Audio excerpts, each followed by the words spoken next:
Benvenuti a Bobbio. Siamo in provincia di Piacenza, in un paese a 200 metri d'altezza, sfiorato dall'Appennino e dal fiume Trebbia, sul quale passa questo ponte storto dalla storia leggendaria. Il ponte è di epoca romana, ma fu ristrutturato nel Medioevo.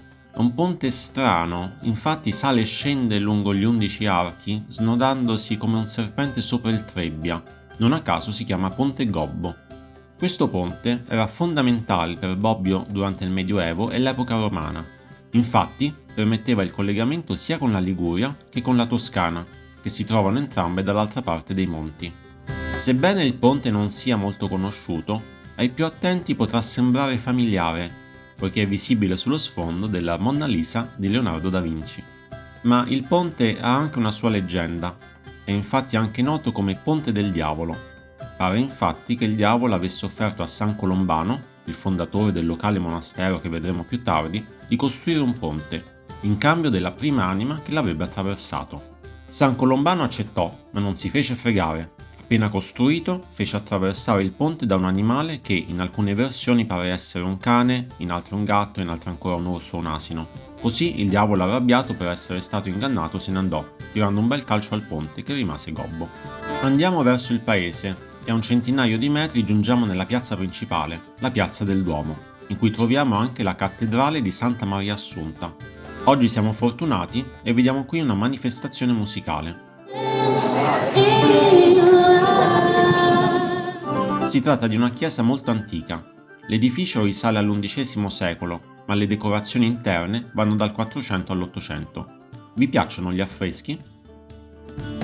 Questo invece è il monastero fondato nel lontano 614 dal monaco di cui parlavamo nella leggenda del ponte.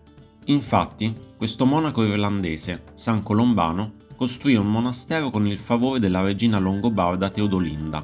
Qui i monaci lavoravano, pregavano e si dedicavano anche al mantenimento della biblioteca, tanto che Bobbio era il maggior centro culturale dell'Italia settentrionale tra il X e l'XI secolo. Con il passare del tempo il monastero decadde fino ad essere chiuso durante l'era delle conquiste napoleoniche. Oggi il monastero è di proprietà del comune che lo ha adibito a museo. Accanto all'abbazia e parte dello stesso complesso abbiamo anche la basilica. La facciata è un misto di gotico e romanico, costruita tra il 400 e il 500 dai monaci dell'abbazia, e della stessa epoca sono anche gli interni. Però la chiesa attuale fu costruita su un'altra preesistente, risalente al IX secolo. Infatti, scendendo nella cripta, possiamo vedere gli splendidi mosaici delle pavimentazioni romaniche, con creature fantastiche dell'immaginario medievale, tipo le chimere. Ogni borgo ha il suo castello, e Bobbio non è da meno. Siamo arrivati al castello Malaspina dal Verme, costruito nel 300 dai Malaspina. All'epoca però c'era solo il mastio, ma il castello passò poi ai Visconti e infine ai Dal Verme, che lo ampliarono facendone una residenza che fu poi abitata dal 700 agli anni 50 del Novecento dai Della Cella, per poi finire in mano allo Stato. Girando attorno al castello troviamo questa torretta che serviva da postazione di guardia. Da qui infatti è possibile scrutare il territorio circostante.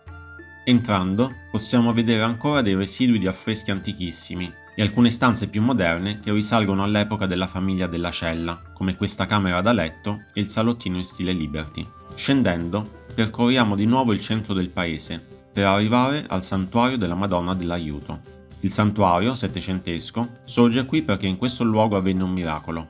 Infatti, pare che proprio qui un affresco della Madonna che sorgeva su un muro divisorio cambiò le fattezze del volto. Quello che vedete è l'affresco prodigioso ancora conservato all'interno. Un tempo fuori dalla città, qui sorge il convento di San Francesco, consacrato nel 1230. I napoleonici purtroppo nel 1802, dopo aver cacciato i monaci, lo trasformarono in un magazzino. Così a noi non resta altro che vederlo da fuori per quel che è oggi, un rudere. Siamo così arrivati alla fine del nostro giro per Bobbio. Vi ringraziamo di averci accompagnati. Vi invitiamo a mettere un like e a iscrivervi al canale se questo giro vi è piaciuto, per trovare altri contenuti sui viaggi in Italia e in Europa. Ci vediamo nel prossimo video.